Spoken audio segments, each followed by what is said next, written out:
It was a crisp autumn morning in October 2003 when four sisters set out for what was supposed to be a weekend of bonding in the wild beauty of Olympic National Park in Washington state. Susan, the oldest at 28, was the planner, always the one with the map and the checklist. Jennifer, 26, brought the laughter, her quick wit lightening every trail. Delena, 24, was the adventurer, pushing them to explore off the beaten path. And Johanna, the youngest at 22, was the dreamer, sketching wildflowers and capturing photos of the misty forests. They were inseparable, raised in a tight-knit family in Seattle, and this trip was their annual escape from city life. Packed into Susan's old Subaru with colorful backpacks, orange for Susan, blue for Jennifer, yellow for Delena, and pink for Johanna, they drove into the park, excited for campfires and stargazing by Lake Crescent, a deep, glacier-carved body of water known for its eerie depths and surrounding dense woods. Their mother, Maria, waved them off with hugs and a promise to call when they got back. But that call never came. By Monday, when they didn't show up for work or answer their phones, panic set in. Maria reported them missing, her voice breaking as she described their last text, a group selfie on the trail, arms around each other, smiling against a backdrop of towering pines. "They were so happy," she sobbed to the dispatcher. "Please find my girls." The search began immediately, a massive effort involving park rangers, volunteers, and search dogs. Helicopters buzzed overhead, scanning the rugged terrain around Lake Crescent, where the sisters had planned to camp. Divers plunged into the lake's cold waters, but visibility was poor in the 600-foot depths. Ground teams combed the trails, calling their names until voices grew hoarse. Days turned into weeks, but there was no trace. No abandoned tent, no dropped gear, nothing. The park's vast wilderness, with its thick underbrush and sudden drop-offs, seemed to have swallowed them whole. Rumors swirled. Maybe they got lost in a fog bank, common in the area, or encountered a bear. But the sisters were experienced hikers. They knew the risks. Maria clung to hope, appearing on local news with tear-streaked cheeks, holding up photos of her daughters in their vibrant jackets. "They're out there somewhere," she pleaded. "Don't stop looking." As months passed without leads, the case went cold. The family held vigils by the lake, releasing lanterns that floated like ghosts on the water. Maria visited the park often, staring at the still surface, whispering prayers. 3 years dragged on, the pain a constant ache. Then, in the summer of 2006, everything changed. A group of fishermen casting lines near a remote cove on Lake Crescent noticed something unusual bobbing in the shallows. At first they thought it was debris, logs or trash washed up. But as they pulled closer in their boat, they saw colors peeking through the murk. Yellow, maroon, purple, blue, green. 5 sleeping bags bundled together, tangled in weeds and half submerged. One fisherman, a local named Tom Riley, hooked the bundle with his pole and dragged it ashore. The bags were sodden, covered in algae and dirt, but their bright hues stood out against the gray pebbles. Looked like they'd been down there a while, Tom later told reporters. He unzipped one and found a faded tag inside. Property of Delena Brooks. The name matched one of the missing sisters. Hearts racing, he called the authorities. Park rangers arrived within hours, cordoning off the area. The sleeping bags were carefully extracted, laid out on the shore just like in those photos that would later go viral, the exact scene captured in the thumbnail image, with a red arrow pointing to the eerie find. But there were 5 bags, not 4. Who did the extra one belong to? And why were they in the lake, miles from the sisters' planned campsite? The discovery reignited the investigation, pulling Maria back into the spotlight. She rushed to the park, collapsing at the sight of the bags. "Those are theirs," she whispered, touching the yellow one, Delena's favorite color. "But where are my girls?" The questions exploded. Had the sisters drowned? Was it an accident or something sinister? Ranger Elena Vargas, assigned to the case, felt a chill. "This isn't just lost gear," she said. "This is a clue screaming for answers." Forensic teams descended, treating the site like a crime scene. The bags were transported to a lab in Seattle, where experts began peeling back layers of mystery. Initial examinations showed the sleeping bags had been underwater for years, their synthetic fillings matted and degraded by constant submersion. But oddly, the zippers and seams held up better than expected, suggesting they hadn't been exposed to the elements above water for long before sinking. Algae growth patterns indicated they'd been in the lake since around late 2003, aligning with the disappearance. Divers returned to the cove, scouring the bottom for more evidence. They found traces of a makeshift anchor, a rock tied with rope attached to the bundle, as if someone had deliberately sunk them. This wasn't random, Vargas noted in her report. Someone wanted them hidden. The extra sleeping bag puzzled everyone. It was green, a common color, but inside was a small embroidered initial, M, not matching any of the sisters. Who was M? A friend they met on the trail? Or a stranger with darker intentions? Maria racked her brain but couldn't recall anyone. The family had always hiked as a foursome. As news spread, tips flooded in. One caller claimed to have seen the sisters talking to a man at a trailhead, describing him as tall, with a green backpack. Another reported hearing screams near the lake that October night in 2003, dismissed at the time as wildlife. Vargas followed every lead, but most fizzled. Then came the lab results on the bag's contents. Trapped in the folds were strands of hair, fibers, and even a small necklace charm, a silver crescent moon, Johanna's signature piece. DNA confirmed it belonged to the sisters, but there was foreign DNA too, male, on the green bag. "We have a suspect profile," the lead forensic tech announced, but no match in the database yet. The breakthrough sent shockwaves. Was this an abduction? A violent encounter? Maria's hope flickered.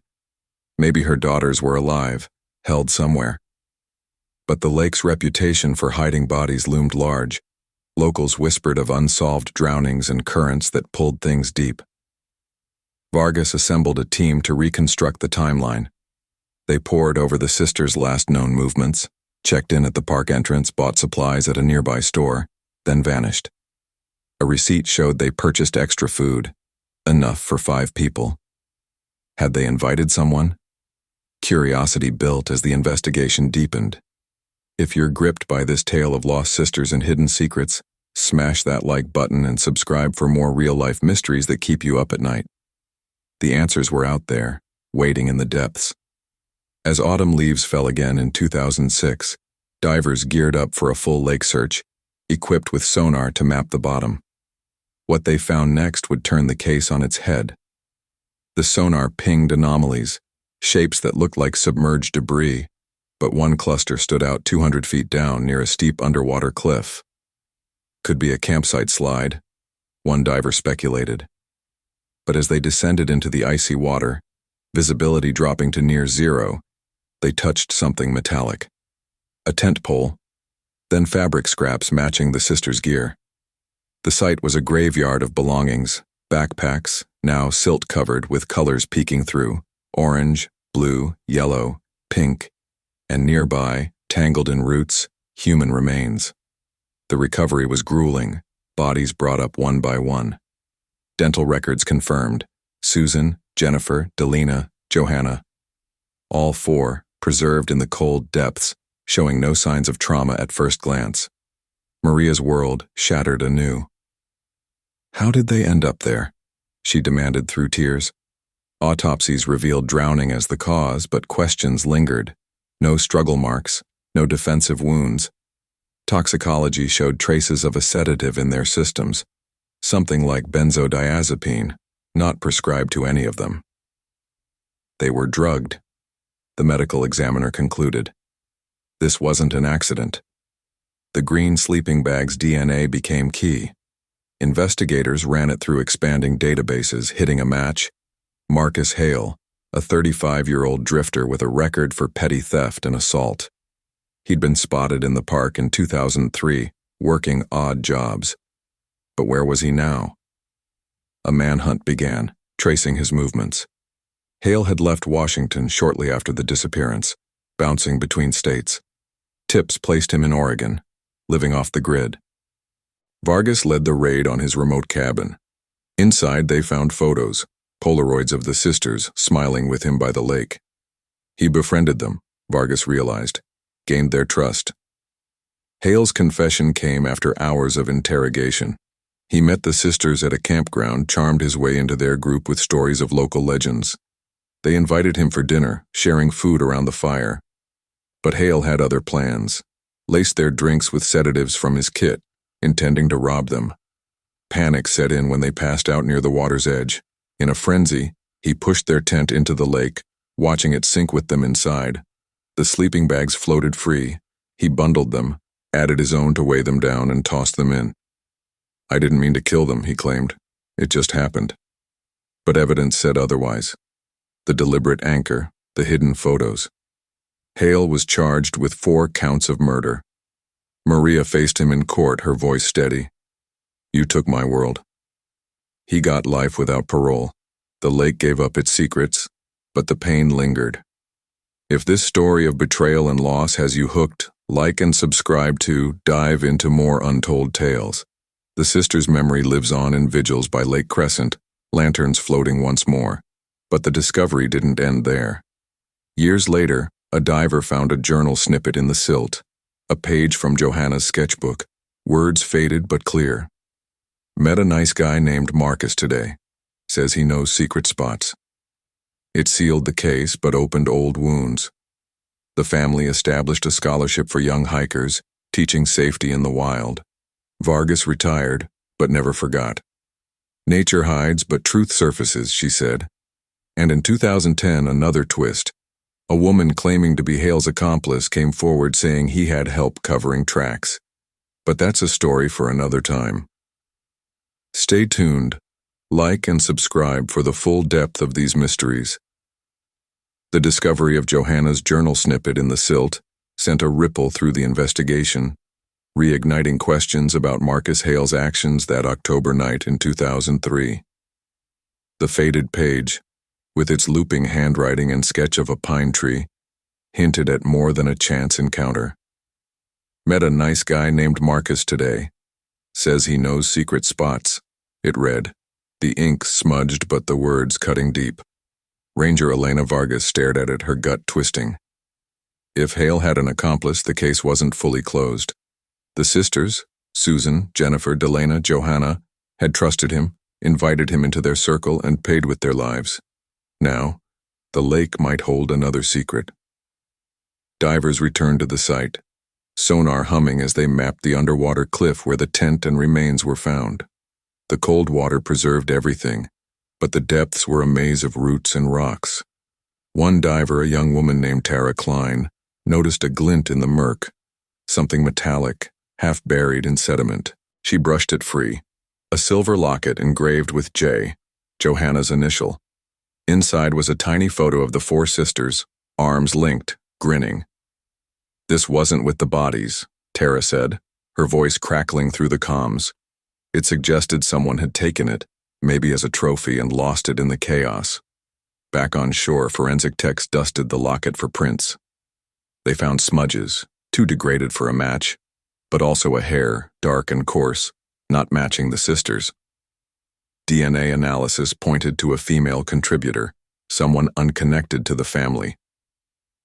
"We've got a second player," Vargas declared, her jaw tight. The tip about Hale's accomplice gained weight. Maria Brooks, the sister's mother, sat in the ranger station, clutching the locket. "Who else was out there?" she whispered. The family's vigils grew tense, lanterns flickering as whispers of a cover-up spread. Investigators dug into Hale's past, interviewing old associates. A trucker named Ray Dawson, who'd shared a cell with Hale in 2004, spilled a story. He bragged about a woman helping him ditch evidence, Ray said she was crazy about him, would do anything. The description matched a name. Lila Carter, a 30-year-old from Port Angeles with a history of minor theft and a known fling with Hale. She'd vanished from records after 2003. Vargas tracked her to a rundown trailer park in Idaho, where neighbors confirmed a woman matching Lila's description lived with a man until 2005, then left alone.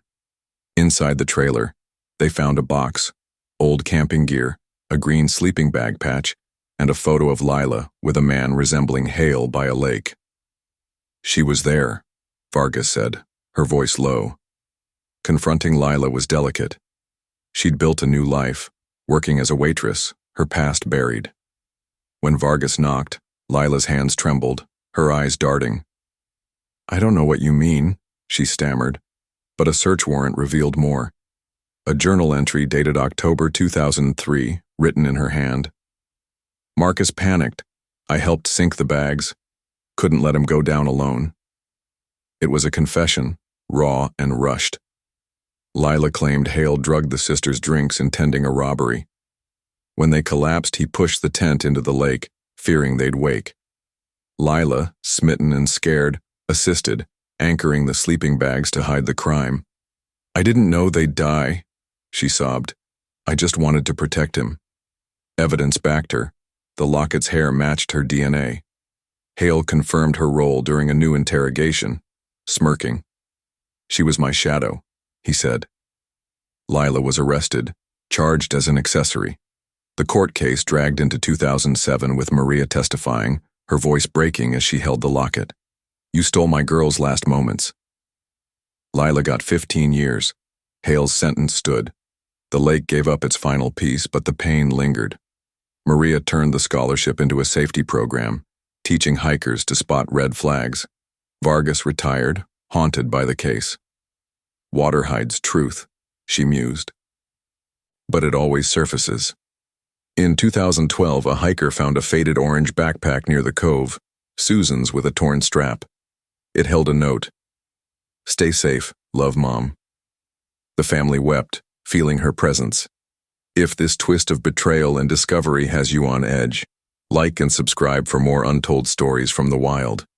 The lake still whispers, and more secrets may rise. The discovery of Susan's orange backpack in 2012, its torn strap dangling like a silent plea, brought a flood of memories for Maria Brooks. The note inside, "Stay safe, love Mom," was written in her own hand, tucked into the pack before the sisters left in 2003. It was a mother's last wish, now a haunting relic pulled from the earth near Lake Crescent's cove. Ranger Elena Vargas, though retired, couldn't stay away. She returned to Olympic National Park, her boots crunching on the same trails she'd searched years ago. The backpack's condition, faded but intact, suggested it hadn't been exposed long, much like the sleeping bags found in 2006. "Someone moved it," Vargas said, her voice steady but her eyes sharp. The note's presence raised questions. Had the sisters dropped it during their final moments, or was it placed there recently? Forensic teams swarmed the site, dusting the fabric for prints. They found none, but a soil sample clung to the strap, rich with minerals matching a remote ridge above the lake, far from their campsite. Divers returned, sonar pinging the underwater cliff again. This time, they found a cave, its entrance hidden by overhanging roots, just 50 feet down. Inside, tangled in debris, was a blue jacket, Jennifer's with her initials sewn inside. The cave's dry interior preserved it, defying the lake's usual decay. "They were here," Vargas whispered, her breath fogging in the cold water. The discovery shifted the timeline. If the sisters' gear was scattered, maybe they'd been moved after the initial crime. Lila Carter's confession hinted at panic, but not precision. Had she and Hale returned? A park worker, Owen Marsh, recalled seeing a boat near the ridge in 2003, post-disappearance. A man and woman arguing. He'd dismissed it then, but now it clicked. Vargas tracked boat rentals, finding a match. A dinghy rented by Lila under a false name, returned muddy. The ridge search began, a grueling climb through dense forest. Rangers found a shallow grave, its soil disturbed, holding bones. Animal, not human. But nearby, a rusted knife lay half buried, its handle wrapped in duct tape. DNA on the blade matched the sisters, suggesting a struggle. "They fought back," Vargas said, her hope flickering. The knife pointed to Hale's impulsiveness. Maybe he'd attacked before the drugs took hold. Autopsies had missed minor cuts, overshadowed by drowning. The cave and ridge tied together. Hale drugged them, they resisted, he forced them into the lake, and Lila helped cover tracks. But the backpack's recent placement nagged at Vargas.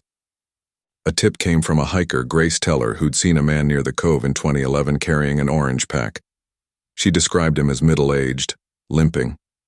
Vargas cross-checked missing persons reports, landing on Daniel Reed, a drifter linked to Hale in prison letters. Released in 2010, he'd vanished. His limp matched an old injury. A search of his last known address in Tacoma yielded a journal. Visited the lake. Left the pack as a sign. Marcus would have wanted it. Reed confessed after arrest. He'd idolized Hale, visited the site to honor him, and moved the backpack as a twisted tribute. I didn't hurt them, he insisted, just kept the memory alive. His DNA on the pack confirmed it. The case closed tighter, but Maria felt no peace. The scholarship program grew, now including self-defense training. In 2015, a sonar sweep revealed a final clue, a submerged camera, Johanna's, its film intact. Developed images showed the sisters with Hale, laughing by the fire, then a blurry shot of a struggle. His face contorted, their expressions panicked. "This is closure," Maria said, tears falling. The camera was donated to the Park Museum, a testament to their spirit.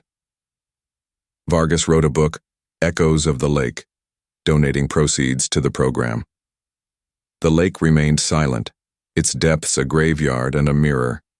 In 2020, a storm unearthed a green tarp near the ridge, Hale's, with blood traces matching the sisters. It was the last piece proving his violence. Maria lit lanterns again, whispering, "Rest now. If this unraveling of secrets keeps you hooked, like and subscribe for more tales from the wild's hidden corners." The lake's story isn't done yet. The discovery of the green tarp in 2020, its frayed edges stained with the sisters' blood, cast a new shadow over Lake Crescent's tranquil surface. Maria Brooks stood by the ridge where it was found, the wind tugging at her graying hair, her eyes fixed on the tarp as rangers bagged it. The blood traces, confirmed by DNA as Susan's and Jennifer's, painted a grim picture of that October night in 2003. Ranger Elena Vargas, now a consultant, arrived with a quiet determination, her years of experience etched into her weathered face. "This changes everything," she muttered, studying the tarp's fabric, its green hue matching the extra sleeping bag. It suggested Hale had used it to wrap evidence, perhaps the sisters' bodies, before sinking them. The storm that unearthed it had churned the soil, revealing what time had buried. Forensic teams scoured the ridge, finding tire tracks, old but distinct, leading to a pull-off near the cave. A cast matched a 2003 model truck, likely Hale's, rented under a fake ID. "He came back," Vargas said, piecing it together, "to clean up." The tarp's discovery reopened old wounds, but it also offered a chance for final answers. Divers revisited the underwater cave, their lights cutting through the murk. This time they found a metal box, rusted shut, lodged in a crevice. Inside were personal items, Delena's compass, Johanna's sketchbook fragment with a half-drawn lake, and a crumpled map marked with an X near the cove. The map was Hale's handwriting, a plan to hide his tracks. "He was methodical," Vargas noted, her voice tight. The items were pristine, preserved by the cave's cold, suggesting they'd been stashed soon after the crime. Maria clutched the compass, tears streaking her face. "They were so prepared," she whispered. The map's X led to a new search, this time on land. Rangers and volunteers combed the cove's edge, finding a shallow depression under a fallen log. Inside was a rusted camping stove, Hale's with his fingerprints, and a vial of sedative residue matching the autopsy findings. "He set up a base here," Vargas said, "drugged them, then panicked." The stove's proximity to the water explained the tent's slide into the lake.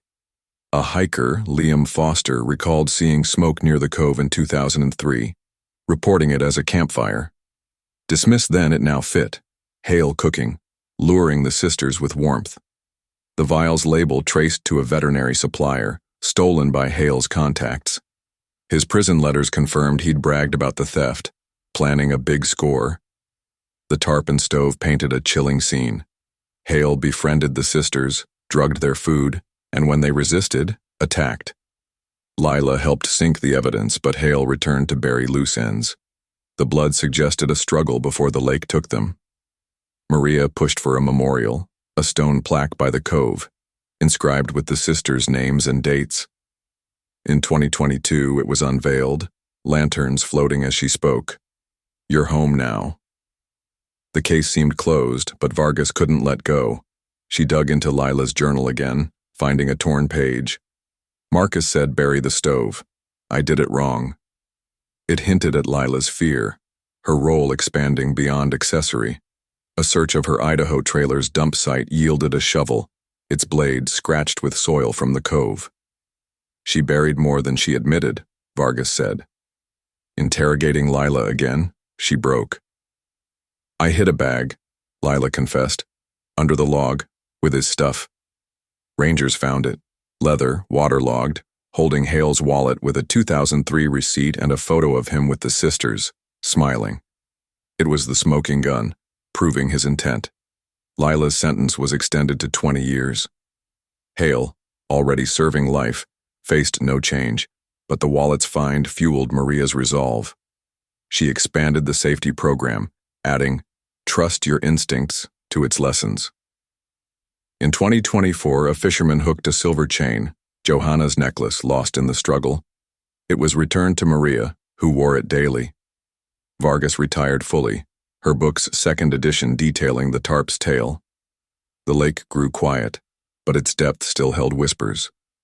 If this unraveling of a killer's trail keeps you captivated, like and subscribe for more mysteries from nature's heart. The cove's secrets may yet surface.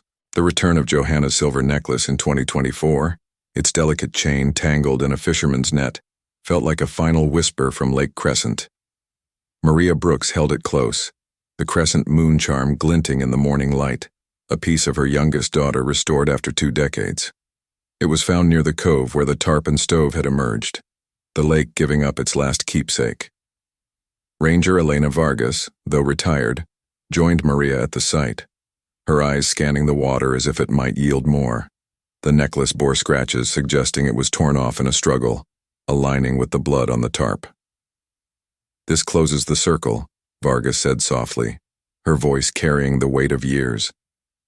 Forensic analysis confirmed Johanna's DNA, but also traces of Hale's skin cells, proof of his grip in that fatal moment. The lake had held its secrets long enough. The necklace sparked a final push to map the underwater cave fully. Divers, led by a new ranger, Miles Harper, equipped with advanced sonar, charted every crevice. They found a small alcove, its entrance sealed by a rock slide, likely from the 2003 storm that hid the sisters' tent. Inside was a waterproof pouch, its zipper jammed with silt. Opening it revealed a voice recorder, its battery dead but tape intact. Restored in a lab, it played a faint, crackling recording, Johanna's voice panicked saying, "Marcus, what did you do?" Followed by scuffling and a splash. Then silence. The timestamp matched October 15, 2003, the night they vanished. "This is their last cry," Harper said, his face pale. The recorder, water-damaged, held no more, but it cemented Hale's guilt. Lila's journal entry about burying the stove now made sense. She'd missed this, too panicked to search thoroughly. The recording devastated Maria, yet it brought a strange peace. She played it at the annual vigil in 2025, lanterns bobbing on the lake as she spoke. "You fought, my girls. I hear you." The plaque by the cove was updated with a line, "Their voices echo forever." The safety program, now nationwide, used the recorder's audio to teach situational awareness, saving hikers from similar fates. Vargas donated her book royalties to it, her legacy tied to the sisters. In court, prosecutors played the tape for Hale's review board, denying parole. "You silenced them," the judge said. "Now their truth speaks." Hale remained silent, his smirk gone. A final twist came in July 2025, when a hiker, Nora Ellis, found a rusted tackle box near the ridge, its lid ajar. Inside was a folded note, waterlogged but legible. "Forgive me, Monsieur L." Lila's handwriting, an apology to Maria, unsigned but clear. It hinted at remorse, though too late. Rangers searched for more, finding only animal bones, but the note fueled debate. Had Lila planned to confess? Maria kept it, framing it beside the necklace. "It's not forgiveness," she said, "but understanding." The case file closed, archived in the park's history, but the lake's mystique lingered. Locals still whisper of currents carrying secrets, and divers occasionally report odd pings on sonar, unexplained, like ghosts. The Brooks family moved forward, Maria leading the program with a quiet strength. Susan, Jennifer, Delena, and Johanna's memory lived in every hiker they protected. Vargas visited the cove one last time, scattering wildflower seeds, Johanna's favorite. "Nature heals," she murmured. The lake reflected the sky, its surface calm, holding the sisters' story in its depths.